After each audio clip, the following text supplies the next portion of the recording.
আমাদের এলাকা সুন্দরবনের তীরবর্তী এলাকা। এখানে প্রায় সময় বাঘ এসে মানুষকে ধরে নিয়ে যায়। কোনো ব্যক্তিকে বাঘে ধরে নিয়ে গেলে তার স্ত্রীকে বাঘ বিধবা বলা হয়। সমাজে তাকে অপয়া মনে করা হয়, ভিন্ন চোখে দেখা হয়। এ বিষয়ে কিছু বলবেন? ভাইরা আমার, এটা নতুন একটি টার্ম, নতুন একটা নামের সাথে আমরা পরিচয় হলাম। আমার জীবনে এটা আমি আগে শুনি নাই যে বাঘ বিধবা বলতেও কিছু আছে। আপনাদের এলাকায় আছে আসলে এই টাইপের কিছু আছে? এটা তো আগে কখনো শুনি না আমি। যাই হোক, নতুন করে জানলাম, জানার কোনো শেষ নাই। যেহেতু মাহফিল স্থলের খুব কাছেই সুন্দরবন, খালের অপর প্রান্তেই সুন্দরবন, অতএব বাঘ আপনাদের এলাকায় অনেক সময় ঢুকে পড়ে, হামলা করে গরু ছাগলের উপরে, মানুষের উপরে। কোনো মানুষকে যদি বাঘ থাবা দিয়ে ধরে নিয়ে যায় বা মেরে ফেলে, তার স্ত্রীকে বাঘ বিধবা বলুক আর অন্য যে কোনো নাম বলুক, যদি তার স্ত্রীকে অপয়া মনে করা হয়, যদি মনে করা হয় কুফা, সে মানুষ ভালো না, সেজন্য তার স্বামীকে বাঘে খেয়ে ফেলছে, এরকম যদি কেউ মনে করে, তাহলে সে কবিরা গুনায় লিপ্ত। এবং এটা ভয়ঙ্কর একটা অপরাধ। আমরা এতক্ষণ মানুষের অধিকারের কথা বলছিলাম। একজন নিরপরাধ মানুষকে যদি আপনি অপরাধী বলেন, তাহলে কি তার অধিকার নষ্ট হয় না? হয় না? কোন মানুষকে যদি আপনি খারাপ বলেন অথচ সে খারাপ না, তাহলে আপনি তার অধিকার নষ্ট করলেন।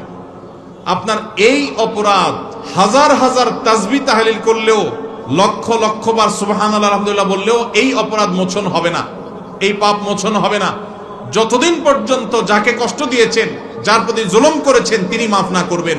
ভাইরা আমার, একজন নারী, একজন মহিলা তার স্বামীকে যদি বাঘে থাবা দিয়ে নিয়ে যায় বা মেরে ফেলে, তার জীবনের সবচাইতে বেদনাদায়ক অধ্যায় এটা। আমাদের সমাজে মেয়েরা স্বামীর উপর নির্ভরশীল। এই গ্রামাঞ্চলে অভাবী পরিবারের মানুষ হিসাবে স্বামীটা মারা গেলে অসহায় হয়ে যায়। এই অসহায় নারীকে সমাজের প্রত্যেকটা মানুষের কর্তব্য আশ্রয় দেওয়া, তাকে সহযোগিতা করা, তাকে সান্ত্বনা দেওয়া, তার পাশে দাঁড়ানো। কত বড় পৈশাচিক কাজ হতে পারে, কত বড় নির্মমতা হতে পারে, কত বড় পশুত্ব হতে পারে যে সেই নারীকে অপয়া বলে তাকে কষ্ট দেওয়া, তার সাথে মেলামেশা না করা, উঠা বসা না করা, জলসল না করা, তাকে দূর দূর করে ঠেলে দেওয়া। কেন? কারণ সে খারাপ বলে, সে অপয়া বলে, সে কুফা বলে, তার ভিতরে বেবরকতি আছে বলে তার স্বামীকে বাগে নিয়ে গেছে। এটা কোনো মুসলমানের বিশ্বাস নয়, এটা কোনো মুসলমান বিশ্বাস করতে পারে না। বিপদ আপদ আসে কার তরফ থেকে? মনে রাখবেন, নবী করিম সাল্লাল্লাহু আলাইহি সাল্লাম বলেছেন, আশাদ্দুন নাসে বালাআন আল আমবিয়া সুম্মাল আমসালু ফাল আমসাল। জীবনে সবচেয়ে বেশি বিপদ এসেছে কাদের জীবনে? নবী রাসূলদের জীবনে। নবী রাসূলদের জীবনে যত বিপদ এসেছে, এত বিপদ কোনোদিন কারোর জীবনে আসে নাই, আসবেও না। যার জীবনে যত বিপদ আসে, সে আল্লাহর তত প্রিয় পাত্র হওয়ার আলামত যদি সে ঈমানদার হয়, নেক আমলকারী হয়। কারণ নবী করিম সাল্লাল্লাহু আলাইহি ওয়াসাল্লামের আরেকটি হাদিস আছে, সুনান তিরমিজিতে বর্ণিত হয়েছে। তিনি বলেছেন, ইন্নাল্লাহা ইযা আহাব্বা কওমান ইবতালাহুম। আল্লাহ কাউকে ভালোবাসলে বুঝার উপায় কি? যাকে ভালোবাসে তাকে পরীক্ষা নেয়। আপনারা এই অঞ্চলের মানুষ, আমি জানি নানান পরীক্ষার মধ্য দিয়ে আপনাদের জীবন পার করতে হয়, নানান কষ্ট আপনাদেরকে সহ্য করতে হয়। একদিকে যেমন বাঘের থাবা, আরেক দিকে মানুষের থাবা, নানামুখী জুলুমের শিকার আপনাদের হতে হয়েছে, আমি জানি।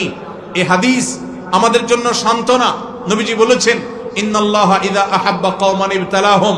আল্লাহ যখন কোন সম্প্রদায়ের মানুষকে, কোন এলাকার মানুষকে, কোন জাতিকে আল্লাহ যখন ভালোবাসেন, তখন তাদেরকে পরীক্ষায় ফেলেন।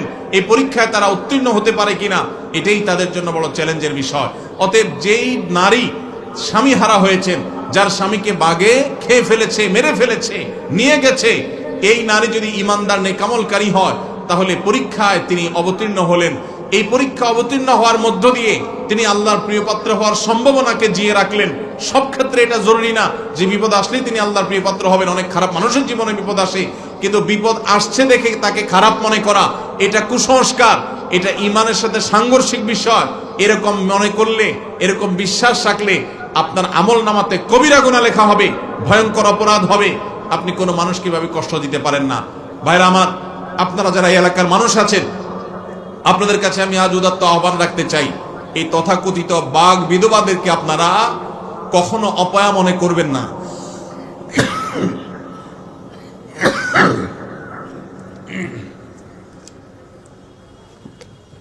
কখনো তাদেরকে দূরে ঠেলে দিবেন না, তাদেরকে দূর দূর করবেন না, চেষ্টা করবেন তো ইনশাআল্লাহ। এই নারীদেরকে সম্ভব হলে সান্ত্বনা দিবেন, সম্ভব হলে তাদেরকে আশ্রয় দিবেন, তাদেরকে আপন করে নেবেন, তাদেরকে বুঝাবেন আমাদের সমাজে শুধুমাত্র এই বাঘ বিধবাই নয়, অনেক নারীরা আছে যারা তাদের স্বামী কোনোভাবে মারা গেলে মনে করা হয় এই মহিলা ভালো মানুষ না, কেন তার স্বামী মারা গেল। কোন স্বামী মারা যাওয়ার সাথে কোনো মহিলার ভালো বা খারাপ মানুষ আর কোনো সম্পর্ক নাই। ভালো মানুষের জীবনে বিপদ আসে না, বরং আরো বেশি আসে। অতএব এই কারণে যে কুসংস্কার সমাজে আছে, এটা আমাদের দূর করতে হবে। আল্লাহ আমাদেরকে তৌফিক দান করুন।